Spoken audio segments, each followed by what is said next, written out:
Hi, my name is Heidi and Mesmer, and the focus of this video will be how to do a shared reading with print referencing. The focus of this video is for emergent learners, usually preschool or pre-kindergarten learners.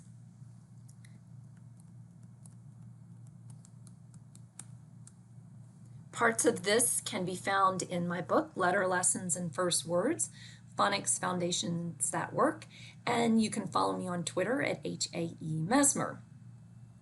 Print referencing is somewhat similar to what we would call concepts of print or print concepts, and it is modeling the reading process for children to show them how print works.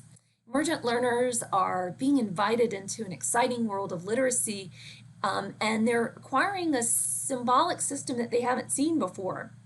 And so we want them to start to understand that it's the print, those little squiggly lines at the bottom, that carry the meaning in the stories that their parents are reading to them. Similarly, we want them to understand the norms and routines of how that symbol system works, that it moves from left to right and top to bottom. We want them to understand that printed words are groups of letters that match the oral words, so that almost there are these two sides to words. There's a symbol system that's visual, and then there's this oral system based on phonemes. The most important print referencing skill that we can give kids is what we call concept of word. And this is a notion that words are letters that are grouped together that represent an orally spoken word. And we teach this to children by asking them to memorize parts of print and coordinate their pointing to that print as we model it to them. It's important to remember that when a teacher is working on print referencing, she is not asking the children to do real reading. What they are really doing is helping in the process. They're not decoding in the sense that they would if they were further down the line developmentally. In fact, a lot of kids don't even have all of the letter sounds. They'll use some initial sounds to coordinate their pointing, but it's not real reading. Teachers frequently teach print referencing using shared reading, and this is again where the teacher will model the reading process. So the teacher is doing the work, the teacher is the reader. She uses a big book with large print often and a pointer so that children can see the words, sentences, and punctuation, and that's used in a live classroom so that if the child's sitting yards or feet away, they can see. I'm going to demonstrate it in a virtual setting using a projectable book from Learning A to Z. Again, the teacher is sharing the reading responsibilities with the children selectively as she wants, and she's getting their help. So they're not really reading, they're being invited to contribute and share at different points. You can stop the video and learn a little bit more about the support for this practice. This excerpt is from the Language and Literacy Effective Practice Guide found at the Early Childhood Learning and Knowledge Center. You can also stop the video and peruse this research. This is Justice's work and the concept of word work with myself and, more importantly, with Morris. Here are some teacher prompts that you can use during print referencing, and these are available in Letter Lessons and First Words, and they're based on Justice's work. It's very important for a teacher who's doing a print referencing lesson to think carefully about that ahead of time. And you want to use these prompts to help you. For example, before you teach a print referencing lesson, go through the book and identify the letters that you want to give some focus to. Pay attention to multisyllabic words that children are going to have a little problem coordinating their voice to. Think through all the kinds of questions that you want children to answer as you do the print referencing lesson. And with that more purposeful, focused approach, you'll find that they will pick up on what you're really trying to teach them. This is a simple routine that you can follow or follow your own, but I'm going to use a little bit of this to model as I go through the projectable. Day 1 is a reading without pointing where you talk about the story. Day 2 is the reading with pointing, but the children simply read as you point On day 3, you will invite the children to do their own pointing, and on day 4, you will focus on using letters. I'm going to use the nursery rhyme Little Jack Horner, which is available as a projectable on Reading A to Z. When you're choosing a book, it is important to remember not only that it be something that's lively and interesting to the child, but that it can be easily memorized so that it's not too difficult for the children to just memorize it, that there's some kind of fun or rhyme to it.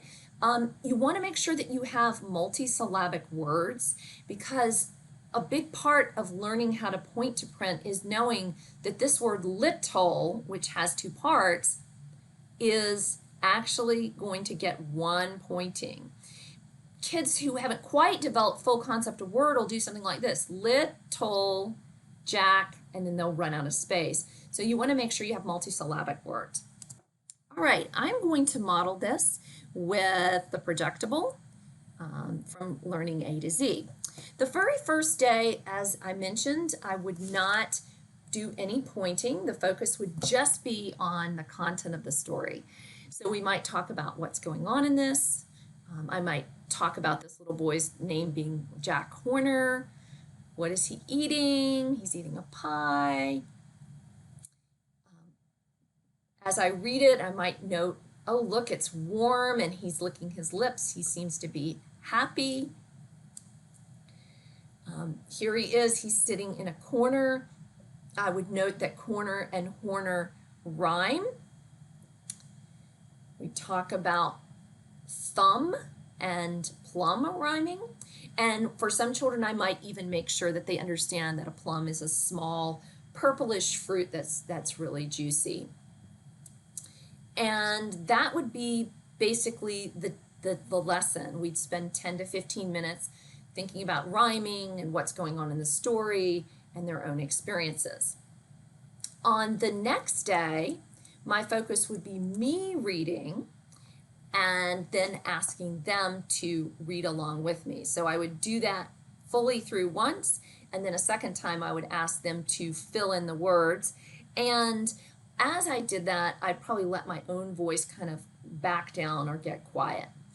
If you're using the Learning A to Z, Reading A to Z interface, it has some nice fun little tools here. On the left is a cursor, and that's usually what I use. You also have a pointer with different colors. You can circle words. There's a highlighter where you can highlight things. There's a text box. You have to get the text tool inside the part of the screen that's used, but you can put letters that you want them to look for. They have a set of stamper tools. These are really nice.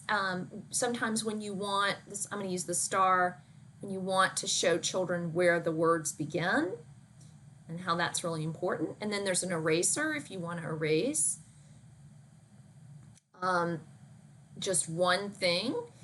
If you want to get the whole page clean, the best thing to do is to just reset the page, and that's the little arrow.